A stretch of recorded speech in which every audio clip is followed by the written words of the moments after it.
Hello प्यारे विद्यार्थियों, इस ऑनलाइन प्लेटफॉर्म पर आप सभी का हार्दिक अभिनंदन है। मिलते हैं आपसे आज नए टॉपिक के साथ।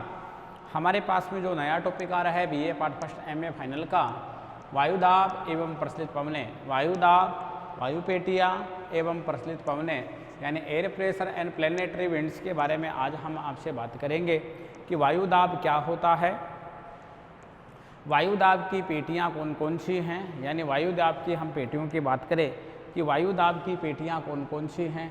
इसी के साथ साथ हमारे पास प्रचलित पवनें कौन कौन सी हैं, जिसको हम प्लैनेटरी विंड्स के नाम से संबोधित कर रहे हैं, जान रहे हैं, उन सब की आज हम आपसे बात करते हैं। इसी के साथ मैं नए टॉपिक के साथ आपके सामने आज उपस्थित हूँ।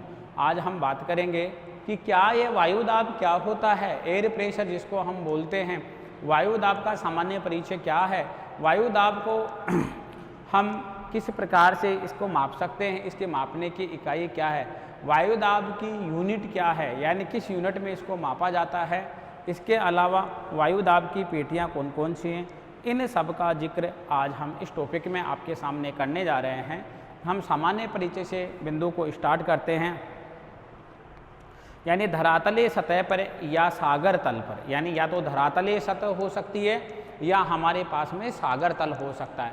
या तो मैं आपसे बात करूं धरातलीय सतह की, और या इसी के साथ साथ मैं आपसे बात करूं किसकी, सागर तल की, यानी सागर तल पर प्रति इकाई क्षेत्र पर ऊपर स्थित वायुमंडल की समस्त परतों, अर्थात या तो कोई धरातलीय क्षेत्र हो सकता है, ठीक है, धरातलीय सतह पर या सागर तल पर। देखिए हम डेफिनेशन के माध्यम से बात करते हैं। हम आपसे बात करें धरातलीय सतह, देखिए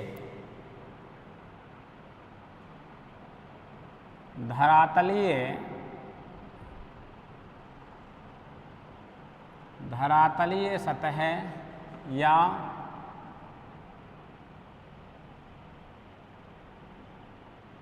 सागर तल, धरातलीय सतह या सागर तल पर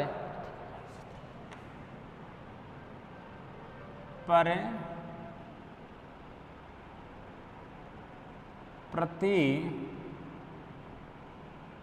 इकाई क्षेत्र, यानी प्रति इकाई क्षेत्र, धरातलीय सतह या सागर तल पर प्रति इकाई क्षेत्र पर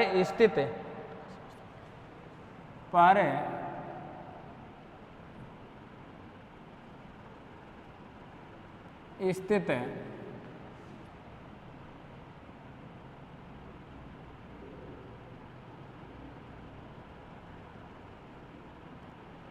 वायुमंडल के, यानी वायुमंडल की समस्त परतों के पड़ने वाले समस्त भार को, वायुमंडल की समस्त परतों, वायुमंडल की समस्त परतों पर पड़ने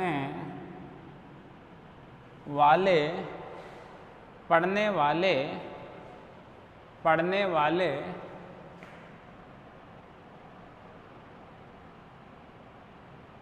भार को, यानी पड़ने वाले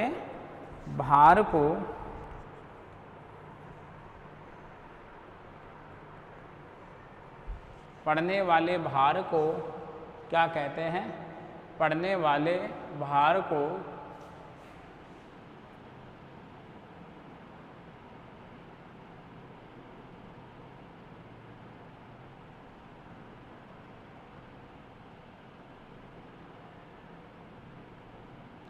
वाले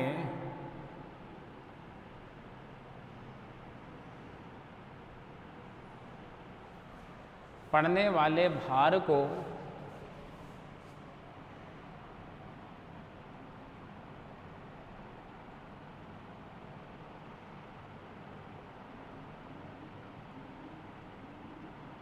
वायुदाब कहते हैं। देखिए हम आपसे बात कर रहे हैं वायुदाब की, कि वायुदाब हम किसे कहते हैं, तो हमारे पास में डेफिनेशन आती है, यदि हम डेफिनेशन की आपसे बात करें तो देखिए हमारे पास में डेफिनेशन आती है कि धरातलीय सतह या सागर तल पर, या तो हमारे पास में कौन सी सतह हो सकती है, यानी धरातलीय सतह या सागर तल पर, या तो धरातलीय सतह सरफेस वाला बेस हो सकता है, या सी लेवल हो सकता है, या सागर का तल हो सकता है।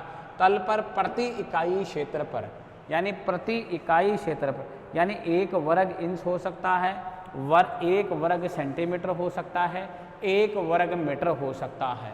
हमारे पास में आ रहा प्रति इकाई, तो प्रति इकाई में मैं किस किस को शामिल करूं? मैं प्रति इकाई में शामिल कर सकता हूं प्रति वर्ग इंच हो सकता है, प्रति वर्ग मीटर हो सकता है, और मैं इसी के साथ साथ बात करूं हमारे पास में यानी प्रति वर्ग सेंटीमीटर हो सकता है। ठीक है ना, यानी प्रति इकाई क्षेत्र पर स्थित क्षेत्र के ऊपर स्थित वायुमंडल की समस्त परतों पर पड़ने वाले भार को, यानी वायुमंडल की जो समस्त परतें हैं जो हम पिछले दिनों पढ़ के आए थे, यानी हम ट्रोपोस्फीयर से लेकर के स्ट्रेटोस्फीयर से लेकर मेसोस्फीयर से लेकर के आयनोस्फीयर और एक्सोस्फीयर तक की हम आपसे बात करें, उन समस्त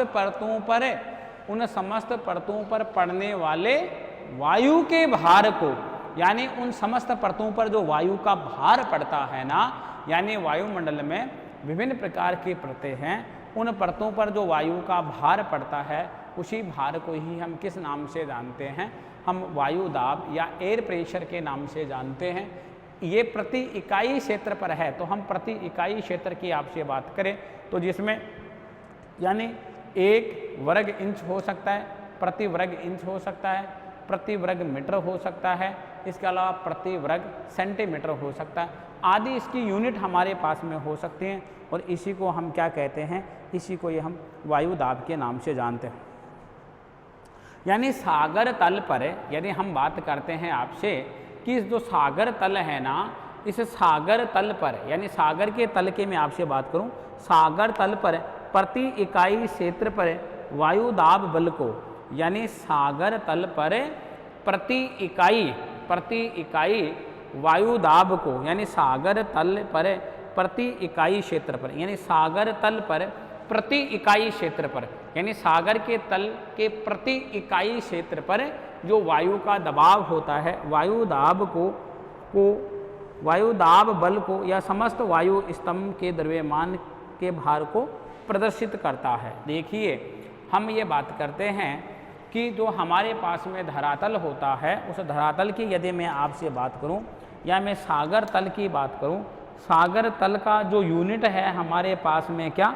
हमारे पास में यूनिट है प्रति इकाई क्षेत्र पर वायु दाब या बल को, या तो वायु दाब या बल को, या तो वायु दाब या बल को या समस्त वायु स्तंभ के द्रव्यमान के भार को क्या करता है? ये प्रदर्शित करने का कार्य करता है। किसके द्वारा? वायु दाब के द्वारा यह प्रदर्शन करने का कार्य किया जाता है। ठीक है ना। जो सागर तल होता है, सागर तल पर वायु दाब सर्वाधिक पाया जाता है। महत्वपूर्ण फैक्टों में शामिल है जो सागर तल है ना, हम बात करें सागर तल, सागर तल पर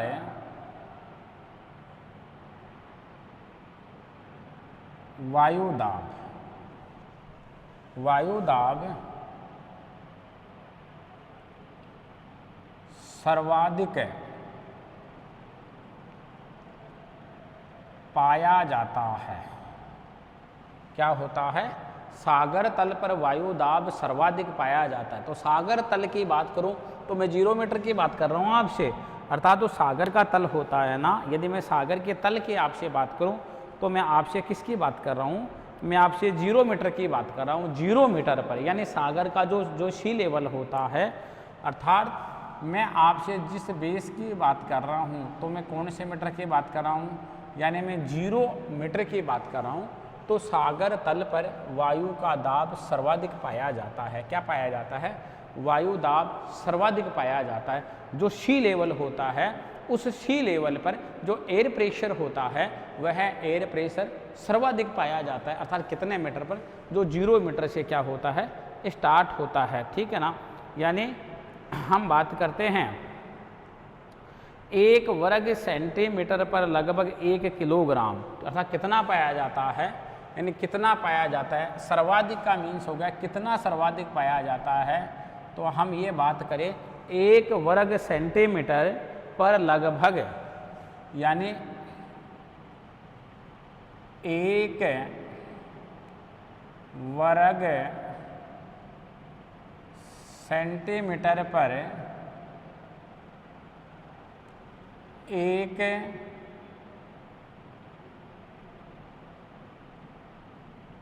किलोग्राम कितना होता है, यानी 1 वर्ग सेंटीमीटर पर 1 किलोग्राम, अर्थात लगभग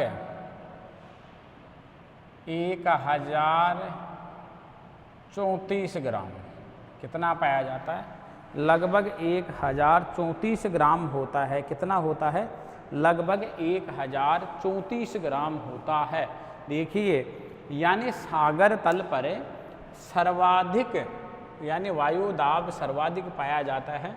मैं ये 0 मीटर, ये सागर का तल है, मैं इस 0 मीटर की आपसे बात कर रहा हूँ। यानी इस तल के ऊपर सर्वाधिक एयर प्रेशर, यानी मैक्सिमम एयर प्रेशर पाया जाता है। यदि मैं 1 वर्ग सेंटीमीटर की बात करूं तो 1 वर्ग सेंटीमीटर पर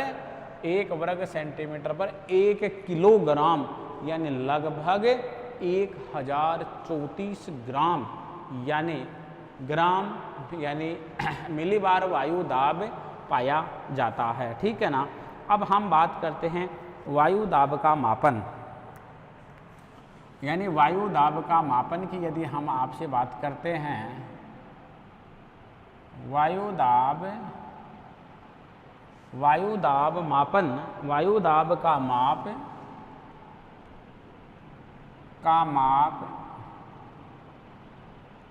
वायु दाब का माप साधारण वायु दाब मापी,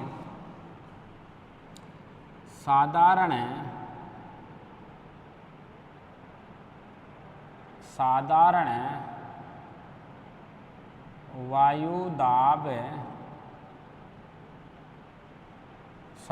वायु दाब मापी, इसके अलावा मरकरी बैरोमीटर, मरकरी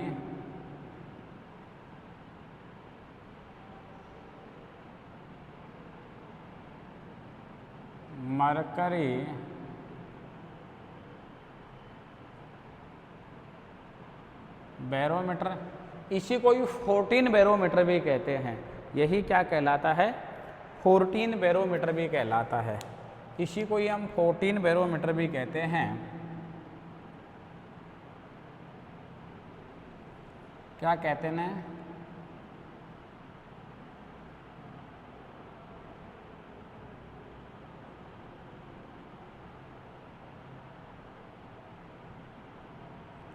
14 बैरोमीटर, यानी साधारण वायु दाब मापी, मरकरी बैरोमीटर, यानी जो एयर प्रेशर को मापा जाता है, और इसी के साथ साथ हम निदर्व वायु दाब मापी, कौन सा, निदर्व वायु दाब मापी,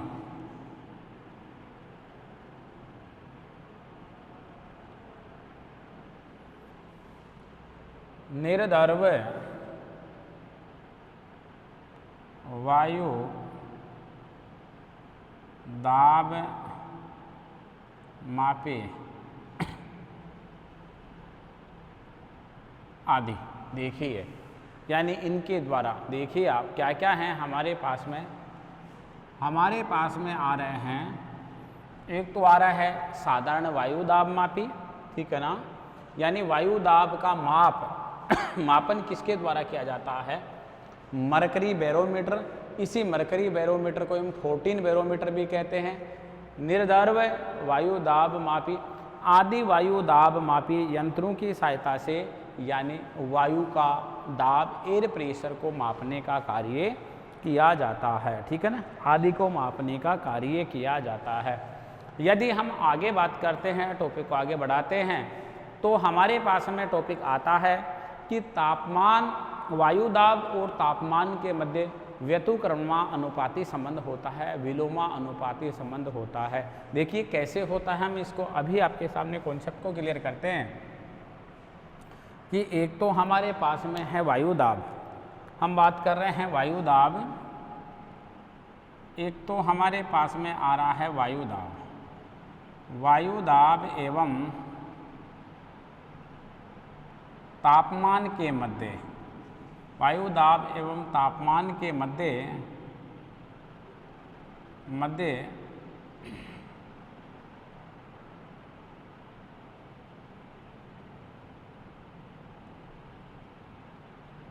विलोमानुपाती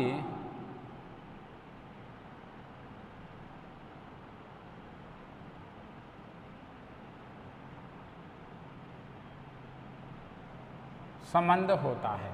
क्या संबंध होता है? विलोमानुपाती संबंध होता है। कौन सा संबंध होता है? विलोमानुपाती संबंध होता है वायुदाब एवं तापमान के मध्य। एक तो वायुदाब के मध्य और दूसरा हम आपसे बात कर रहे हैं क्या? तापमान के मध्य। कौन सा संबंध होता है? यानी विलोमानुपाती या अपोजिट संबंध होता है। यदि जिस स्थान पर वायुदाब अधिक है तो वहाँ पर तापमान न्यूनतम होगा, और यदि जिस स्थान विशेष पर यदि तापमान अधिक है तो वहाँ का वायुदाब न्यूनतम होगा। यानी हम ये बात करते हैं कि तापमान के मध्य और वायुदाब के मध्य कैसा संबंध होता है? विलोमानुपाती या अपोजिट संबंध होता है। यानी कैसे होता है कि जिस स्थान विशेष का तापमान अधिक है तो वहाँ का वायुदाब न्यूनतम है, जिस स्थान विशेष का वायुदाब उच्चतम है तो उस स्थान विशेष का तापमान न्यूनतम होगा। यानी हम बात करते हैं कि दोनों के मध्य जो संबंध पाया जाता है वह दोनों के मध्य यानी अपोजिट या विलोमानुपाती संबंध पाया जाता है। ठीक है ना। जो अधिकतम वायुदाब है वो 10 AM तथा 10 PM, यानी अधिकतम जो वायुदाब की मैं बात करूं कि अधिकतम वायुदाब जो होता है, अधिकतम वायुदाब कब होता है? अधिकतम वायुदाब होता है 10 AM और 10 PM के मध्य। देखिए हम बात करते हैं आपसे अधिकतम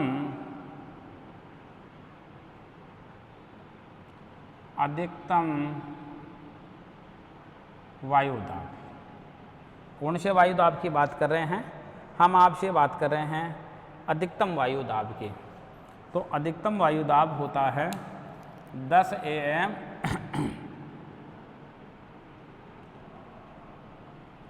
10 AM तथा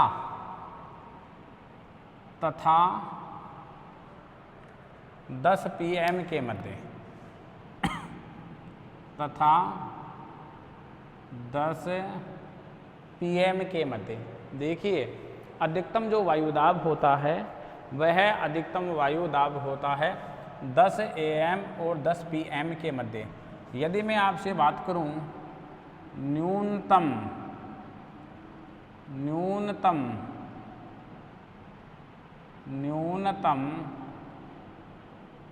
वायुदाब, कौन सा दाब?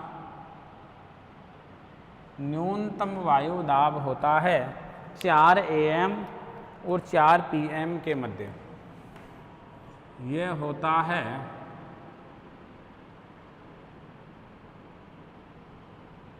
4 AM तथा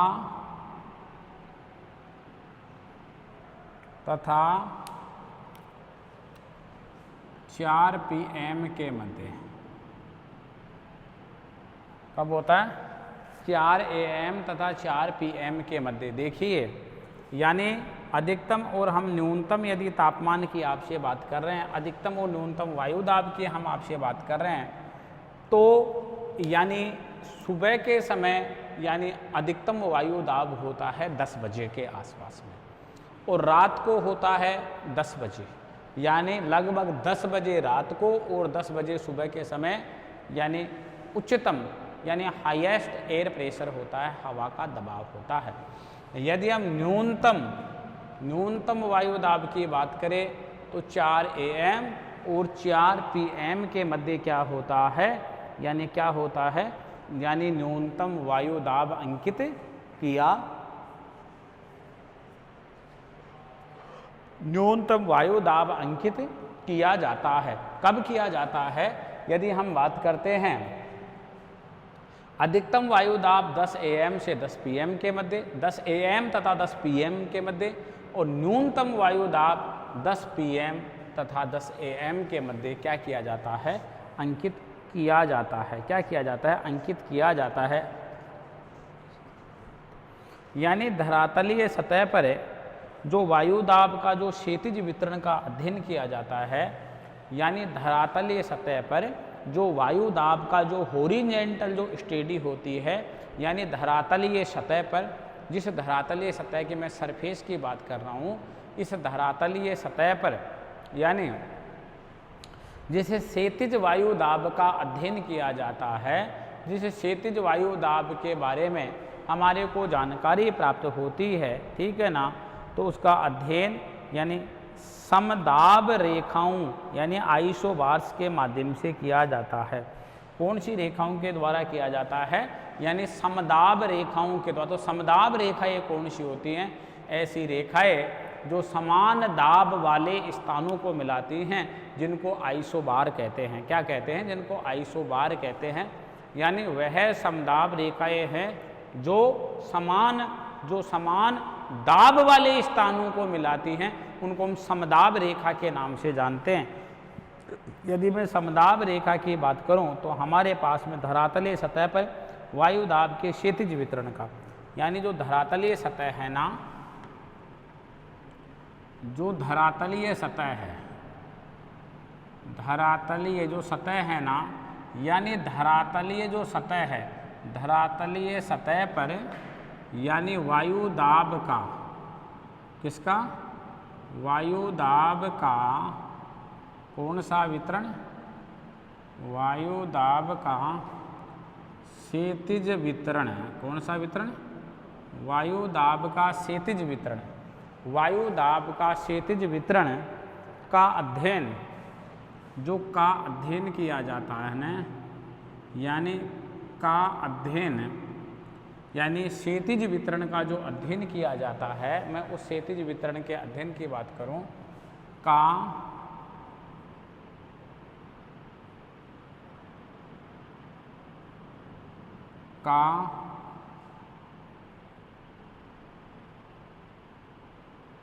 क्षैतिज वितरण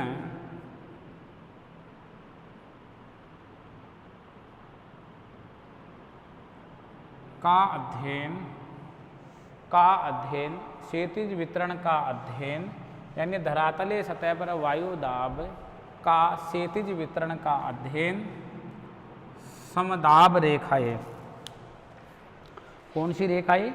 समदाब रेखाओं के द्वारा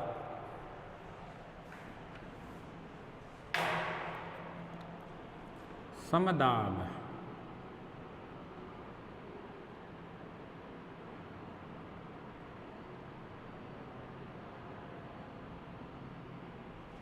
समदाब रेखाओं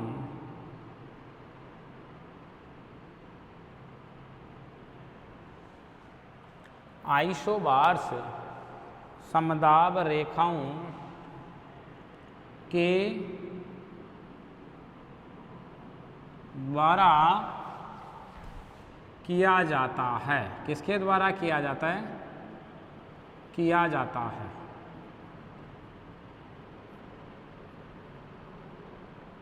देखिए, यानी जो धरातलीय सतह है, धरातलीय सतह पर, कौन सी सतह पर? धरातलीय सतह पर वायु दाब का जो क्षैतिज वितरण है, किसका वितरण है? वायु दाब का जो क्षैतिज वितरण है, वायु दाब का क्षैतिज वितरण की यदि मैं आपसे बात करूं कि वायु दाब का क्षैतिज वितरण का अध्ययन किसके द्वारा किया जाता है? समदाब रेखाओं यानी आइसोबार्स के द्वारा किया जाता है। किसके द्वारा किया जाता है? आइसोबार्स के द्वारा या समदाब रेखाओं के द्वारा उनका अध्ययन किया जाता है। अर्थात देखिए, हमारे पास में कौन सी रेखाएं आ रही? समदाब रेखाएं आ रही हैं, समदाब रेखाएं अर्थात सागर तल पर समान वायुदाब वाले स्थानों को मिलाने वाली कल्पित रेखाएं, यानी सागर तल पर, कौन से तल पर बात कर रहा हूँ मैं आपसे, यानी सागर तल पर समान दाब वाले, समान दाब वाले स्थानों को मिलाने वाली रेखाएं, कौन सी रेखाएं, यानी रेखाएं, यानी समान दाब वाले स्थानों को मिलाने वाली कल्पित रेखाएं, काल्पनिक रेखाएं, यानी कल्पित रेखाएं क्या कहलाती हैं, यानी समदाब रेखाएं कहलाती हैं, समदाब रेखा कहलाती है।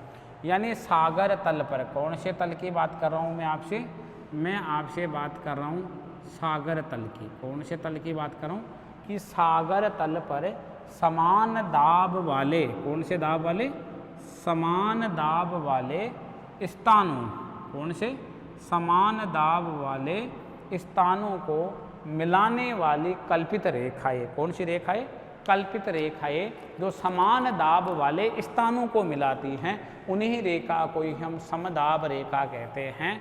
अर्थात धरातल पर वायु दाब का जो क्षैतिज वितरण है, यानी जो हॉरिजेंटल जो स्टेडी होती है, उसी को ही हम यानी क्या कहते हैं, समदाब रेखाओं के द्वारा उसको प्रदर्शित किया जाता है, उसको इंगित किया जाता है, इंडिकेट किया जाता है।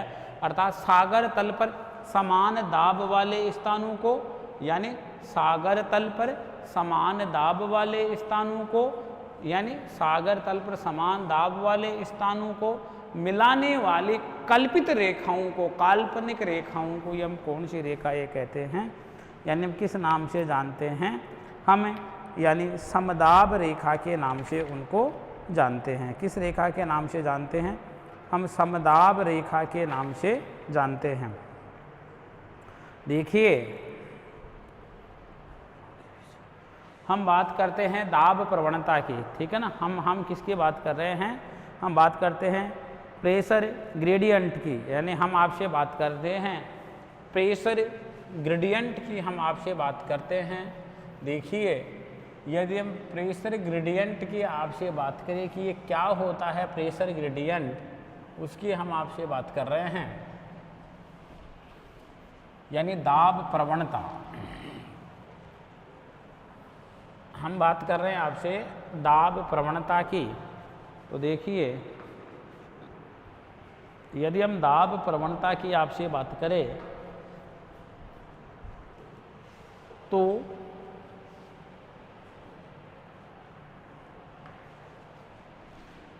देखिए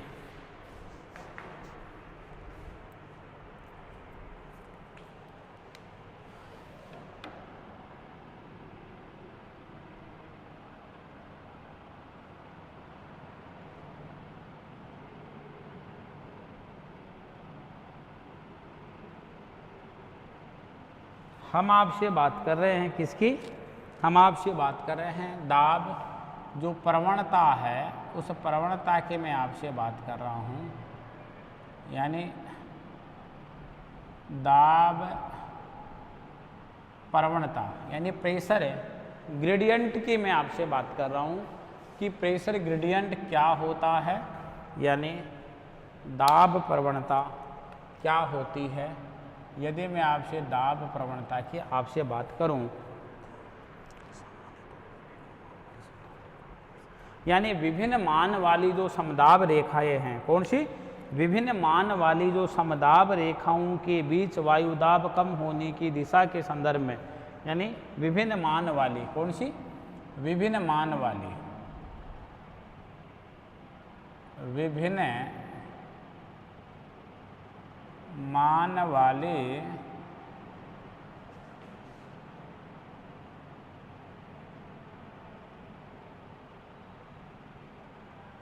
समदाब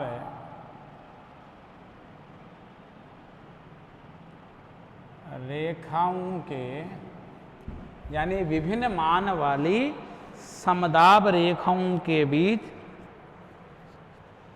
वायुदाब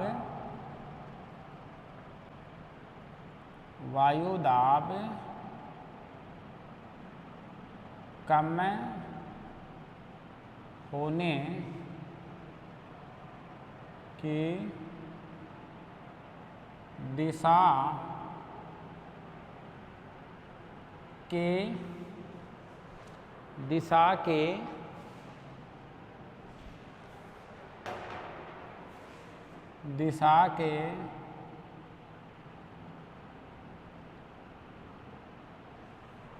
के संदर्भ में दाब प्रवणता को परिभाषित किया जाता है। संदर्भ में दाब प्रवणता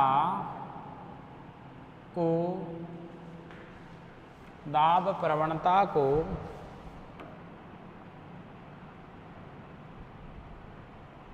परिभाषित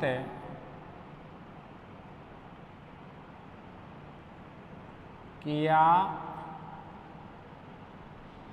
जाता है। दाब प्रवणता को परिभाषित किया जाता है।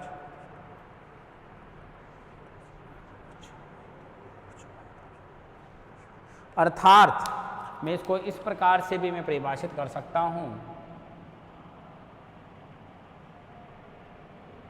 अर्थात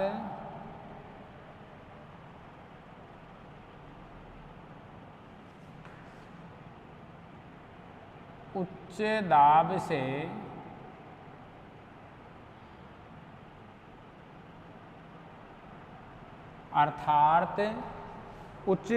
से निम्न दाब की ओर ढाल को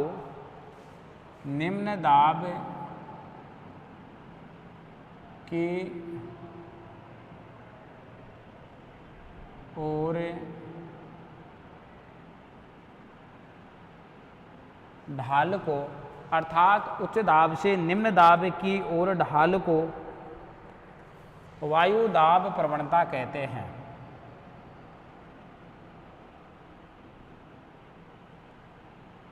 वायु दाब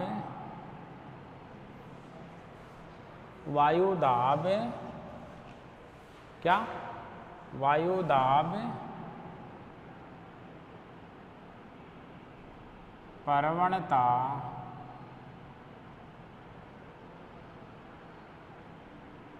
कहते हैं। देखिए, हम वायु दाब प्रवणता को इस प्रकार से भी परिभाषित कर सकते हैं। किस प्रकार से हम परिभाषित कर सकते हैं? अर्थात उच्च दाब से किस दाब की ओर? उच्च दाब से निम्न दाब की ओर। किस दाब की ओर? उच्च दाब से। यदि हम आपसे बात करें किस दाब की ओर? यदि उच्च दाब से हम निम्न दाब की ओर आपसे बात करें, कौन से दाब से? उच्च दाब से निम्न दाब की ओर ढाल को वायु दाब प्रवणता कहते हैं। यानी उच्च दाब से निम्न दाब की ओर, यानी हाई प्रेशर से लो प्रेशर की ओर जो यानी ढाल होता है, स्लोप को वायु दाब प्रवणता कहते हैं। क्या कहते हैं? वायु दाब प्रवणता कहते हैं। अर्थात विभिन्न मान वाली समदाब रेखाओं के वायुदाब कम होने की दिशा में, अर्थात कम होने की दिशा में, तो कम ही तो हो रहा है ना। हम उच्च दाब से निम्न दाब की ओर आ रहे हैं ना। हम एक डायग्राम के माध्यम से देखिए, हम इस दाब प्रवणता संबंधी जो बिंदु है, हम इसको एक्सप्लेन करते हैं आपके पास में कि किस प्रकार से यह जो दाब प्रवणता है, यह दाब प्रवणता क्या होती है? यह दाब प्रवणता यानी प्रभावित होती है। ठीक है ना। ये दाब प्रवणता किस प्रकार से प्रभावित होती है? देखिए, हम इसकी आपसे बात कर रहे हैं कि किस प्रकार से ये दाब प्रवणता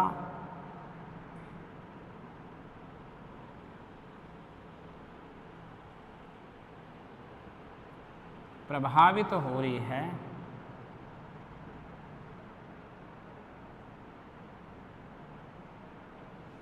ये दाब प्रवणता प्रभावित हो रही है। देखिए,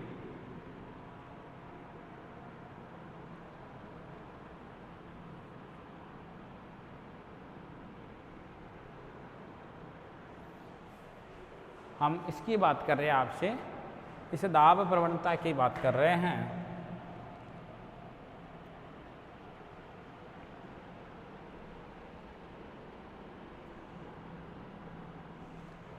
कि उच्च दाब से कौन से दाब की ओर, उच्च दाब से हम आपसे बात कर रहे हैं निम्न दाब की ओर। कौन से दाब की ओर? उच्च दाब से हम आपसे बात कर रहे हैं निम्न दाब की ओर। ढाल को, यानी उच्च दाब से निम्न दाब की ओर जो ढाल होता है उसी को ही हम क्या कहते हैं? दाब प्रवणता कहते हैं। क्या कहते हैं? दाब प्रवणता कहते हैं।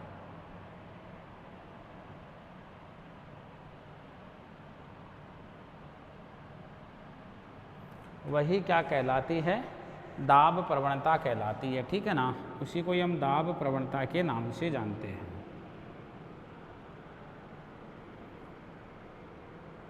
वही दाब प्रवणता कहलाती है।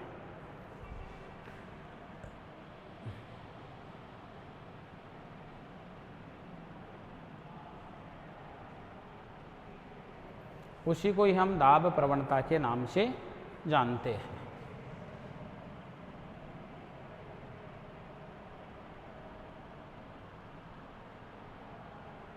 देखिए, हम आपसे बात कर रहे हैं उच्च दाब से न्यून दाब की ओर।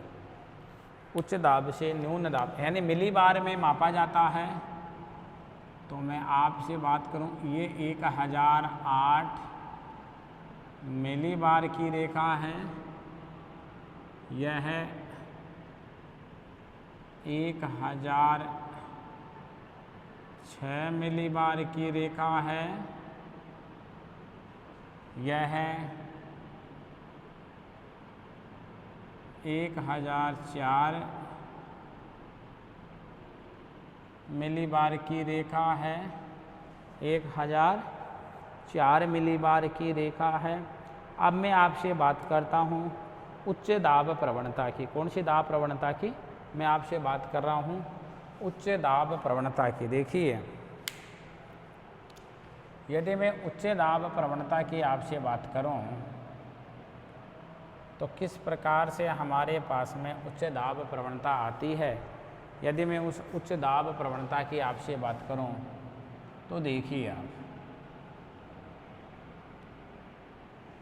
यानी उच्च दाब जो प्रवणता हमारे पास में आ रही है,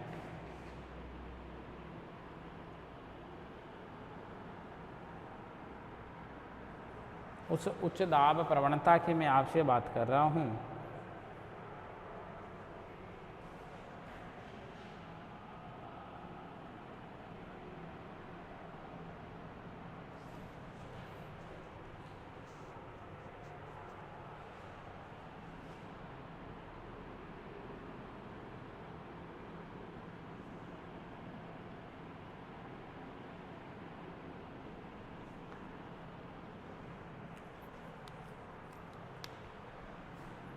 यह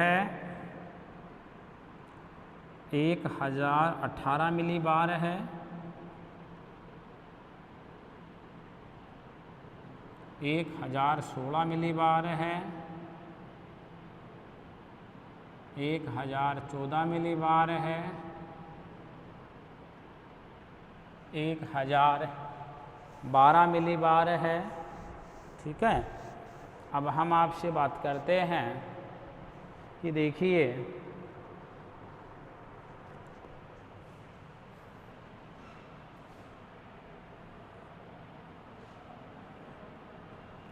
यदि हम उच्च दाब प्रवणता की आपसे बात करें कि उच्च दाब प्रवणता किस प्रकार से है, यदि हम उच्च दाब प्रवणता की आपसे बात करते हैं तो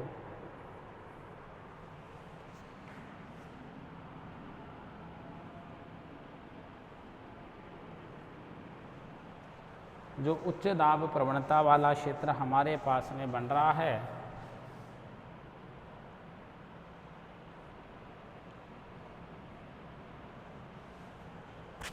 जो ये हमारे पास में ये वाला क्षेत्र बना, यह बना, यानी हमारे पास में न्यूनतम दाब प्रवणता, ठीक है ना, यदि मैं इस क्षेत्र की बात करूं आपके पास में, तो यह हमारे पास में बना यानी तीव्र प्रवणता, यह क्षेत्र बना तीव्र प्रवणता और यह क्षेत्र बना न्यून प्रवणता वाला क्षेत्र। देखिए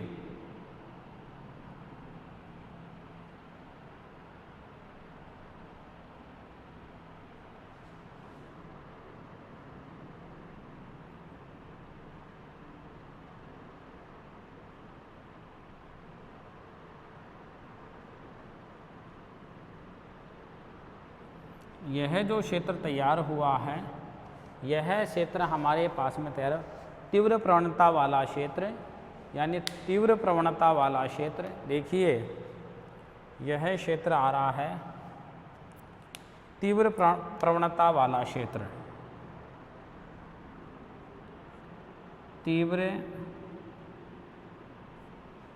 प्रवणता।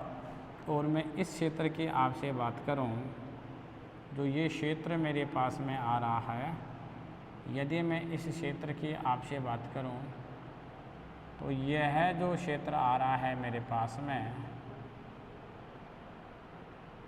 यह क्षेत्र आ रहा है, कौन सा क्षेत्र?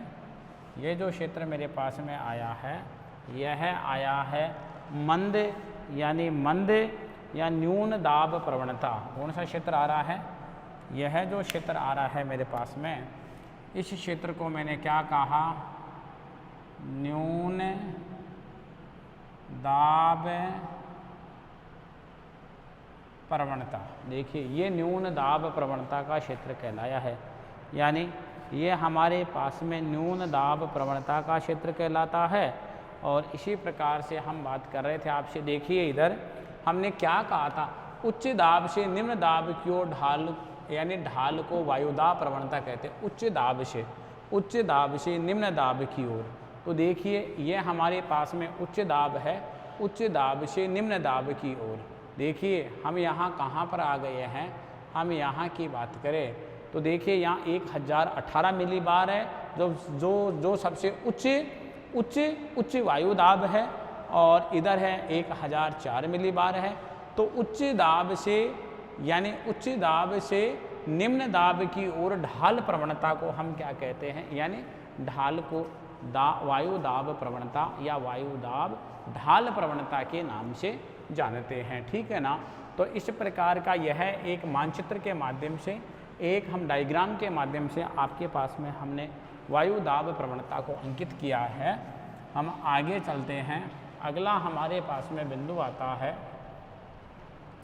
हम अगले बिंदु की बात करते हैं आपके पास में, यानी वायु दाब पेटियाँ, pressure belts, air pressure belts की हम आपसे बात करते हैं। जो वायु दाब की पेटियाँ हैं, तो मुख्य रूप से हम वायु दाब पेटियों के प्रकारों की बात करेंगे। वायु दाब की जो पेटियाँ होती हैं वो कौन से अक्षांशों में पाई जाती हैं, हम उन अक्षांशों की आपसे बात करेंगे। यानी मुख्य रूप से हम सभी अक्षांशों के साथ हम आपका जिक्र करते हुए हम आगे बढ़ेंगे। हम उन वायु दाब पेटियों की आपसे बात करते हैं, यानी प्रेशर बेल्ट्स। किसकी बात कर रहे हैं? प्रेशर बेल्ट्स की बात कर रहे हैं।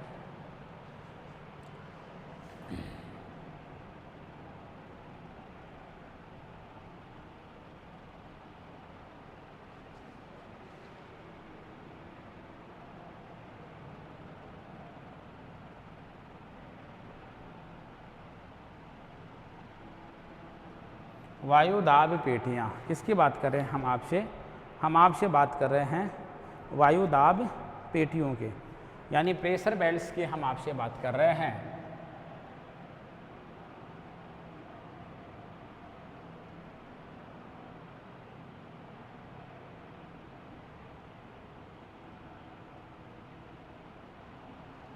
प्रेशर बेल्ट्स की हम आपसे बात कर रहे हैं, यानी जो हमारे पास में एयर प्रेशर जो बेल्ट्स आ रहा है उसकी हम आपसे बात कर रहे हैं, यानी एयर प्रेशर बेल्ट्स की। देखिए वायु दाब पेटियों की हम उत्पत्ति की बात करें तो वायु दाब पेटियाँ तापमान और गतिजनक दोनों प्रकार की पेटियाँ होती हैं, यानी तापजन्य और गतिजन्य दोनों प्रकार की पेटियाँ ही होती हैं। कौन सी पेटियाँ?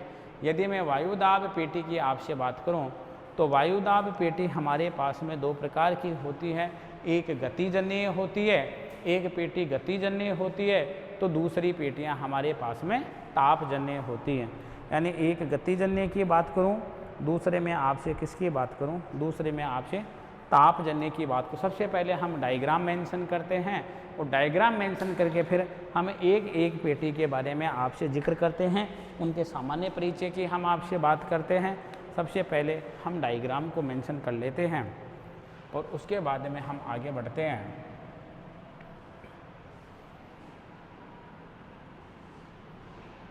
देखिए, यदि हम आपसे बात करें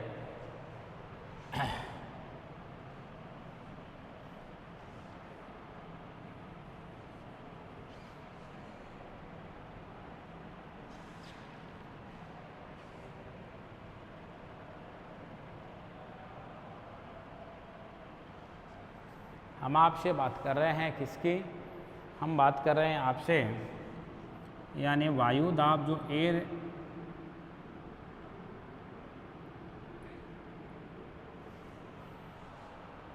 जो बेल्ट है उस बेल्ट की हम आपसे बात कर रहे हैं।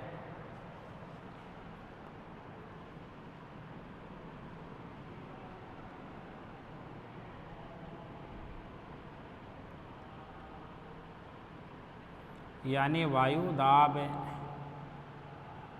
पेटियों का हम आपके पास में जिक्र कर रहे हैं। किसका जिक्र कर रहे हैं, यानी जो हमारे वायु दाब की पेटियां हैं उन पेटियों का हम आपसे क्या कर रहे हैं, हम आपसे जिक्र कर रहे हैं। कौन सी पेटियों का, जो वायु दाब की हमारे पास में क्या आ रही है, पेटियां आ रही हैं, उन पेटियों का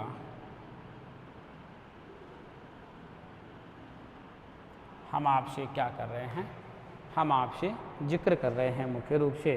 देखिए, यानी इन वायु दाब की पेटियों की हम आपसे बात करते हैं। यानी ये 5 डिग्री 0 डिग्री भूमध्य रेखा से 5 डिग्री उत्तरी और 5 डिग्री दक्षिणी अक्षांशों के मध्य स्थित है। ये 5 डिग्री तो उत्तरी है और 5 डिग्री क्या है, यह है 5 डिग्री दक्षिणी अक्षांशों के मध्य क्या है, यह स्थित है। यानी यह जो पेटी है यह प्रथम क्रम की पेटी है। कौन से क्रम की पेटी है, यह पहले क्रम की पेटी है, जिसको हम बोलते हैं मुख्य रूप से यदि हम बात करें इससे तो ये भूमध्य रेखीय न्यून वायु दाब की पेटी है। कौन सी पेटी है, ये भूमध्य रेखीय, यह न्यून वायु दाब की पेटी है। कौन सी पेटी है, यह भूमध्य रेखीय न्यून वायु दाब की पेटी है। तो मैं आपसे बात करूं 0 डिग्री से लेके 5 डिग्री उत्तर में और 0 डिग्री से लेके 5 डिग्री दक्षिण की, मैं दोनों की आपसे बात कर रहा हूं।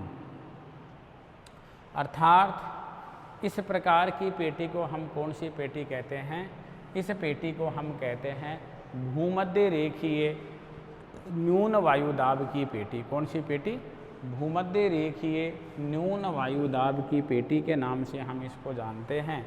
यानी यह भूमध्य रेखीय न्यून वायु दाब, यहाँ पर वायु दाब क्या होता है, यहाँ पर वायु दाब न्यून होता है। तो वायु दाब न्यून होता है तो यहाँ तापमान उच्च पाया जाता है ना। अभी हम सामान्य परिचय में पढ़ के आ रहे थे ना कि जिस स्थान विशेष पर क्या, जिस स्थान विशेष पर तापमान क्या पाया जाता है, यदि तापमान अधिक पाया जाता है तो वायु दाब क्या पाया जाएगा, वायु दाब यहाँ पर न्यून पाया जाएगा। अर्थात यह भूमध्य रेखीय पेटी है। ये इस पेटी को मैं नाम दूं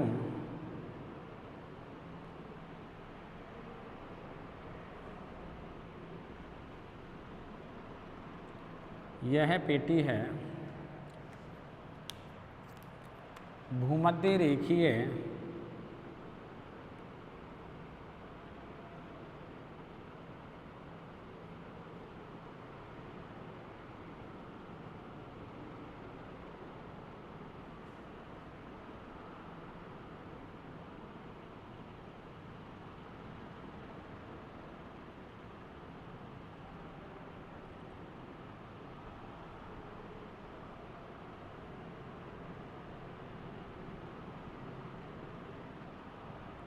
भूमध्य रेखीय न्यून वायुदाब पेटी। कौन सी पेटी?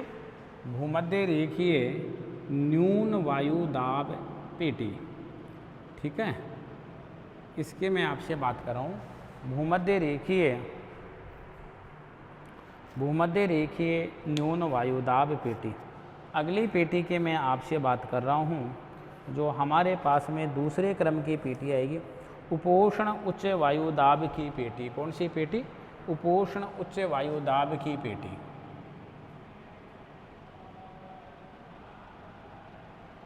उपोष्ण उच्च वायुदाब की पेटी। कौन सी पेटी? उपोष्ण उच्च वायुदाब की पेटी।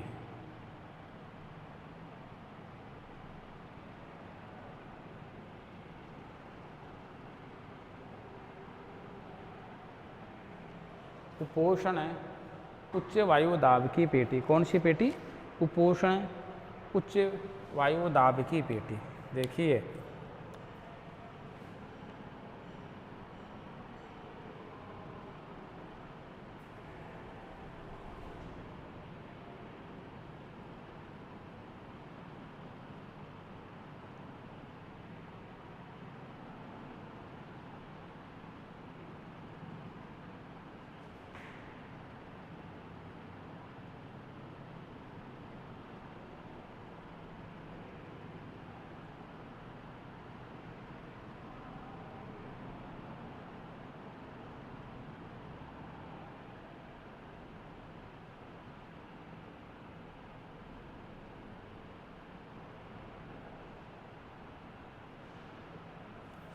ये जो हमारे पास में पेटी आ रही है इसको कहते हैं उपोष्ण उच्च वायुदाब की पेटी। कौन सी पेटी? उपोष्ण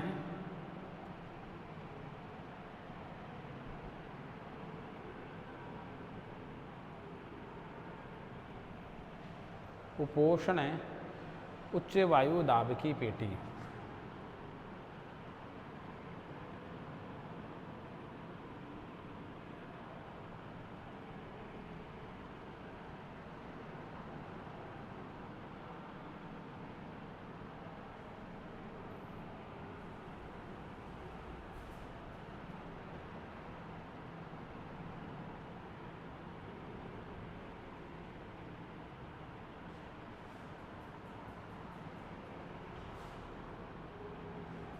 उपोष्ण उच्च वायुदाब की पेटी।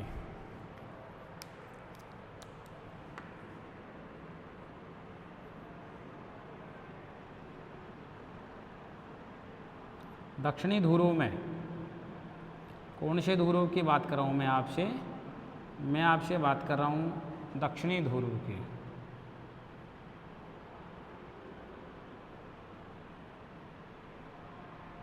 देखिए, अगली हमारे पास में जो तीसरे नंबर की पेटी आ रही है वह आ रही है उपध्रुवीय। कौन सी ध्रुवीय? वो उपध्रुवीय निम्न वायुदाब की पेटी। कौन सी पेटी? उपध्रुवीय न्यून वायुदाब की पेटी।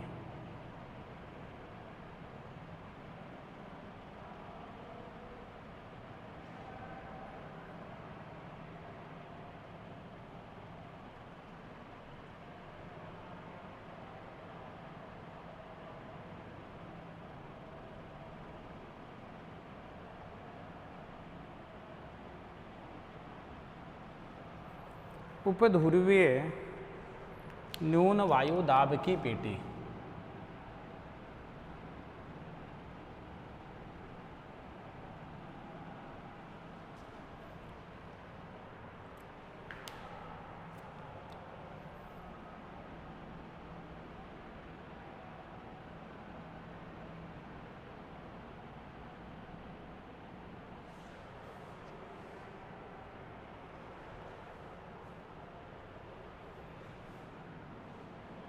उपध्रुवीय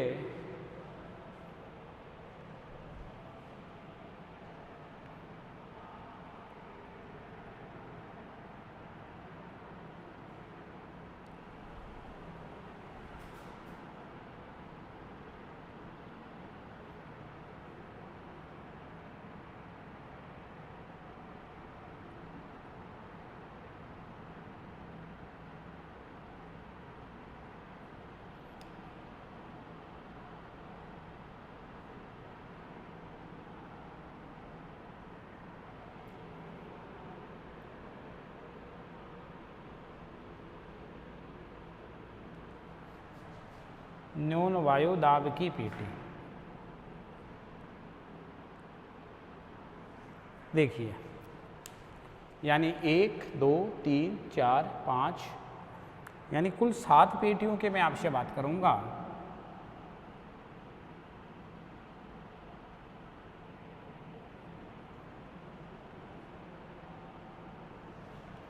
कुल 7 पेटियों के मैं आपसे बात करूंगा।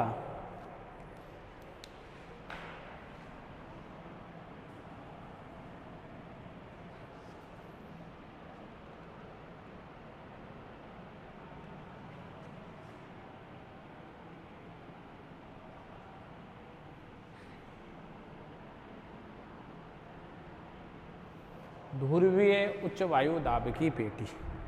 कौन सी पेटी? ध्रुवीय उच्च वायु दाब की पेटी।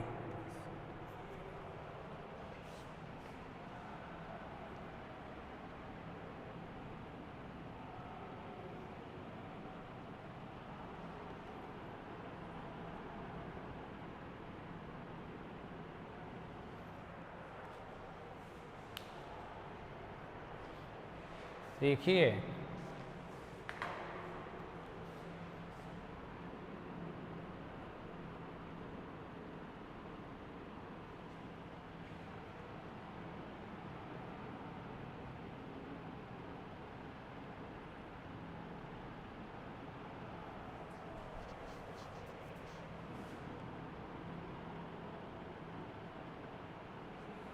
ठीक है, हम बात कर रहे हैं आपसे इस बेल्ट की जो हमारे पास में कहाँ पाई जाती है, यानी मुख्य रूप से हम बात कर रहे हैं ध्रुवीय और उपध्रुवीय की। कहाँ? ध्रुवीय और उपध्रुवीय की हम आपसे बात कर रहे हैं।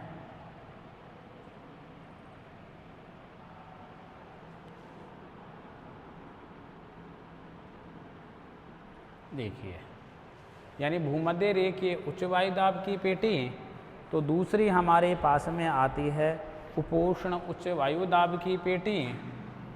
यह पेटी हमारे पास में आ रही है उपोष्ण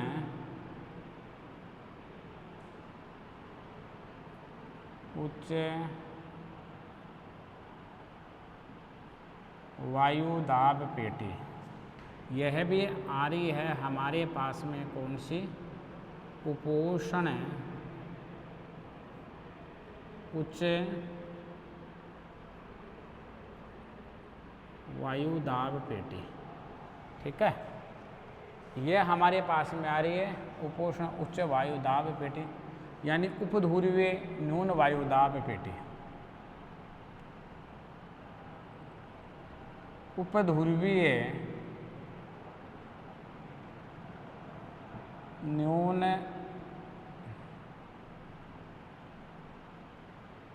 वायु दाब पेटी। फिर है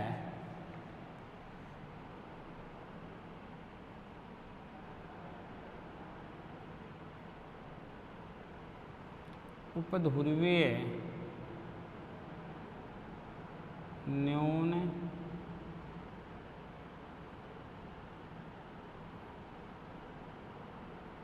वायु दाब।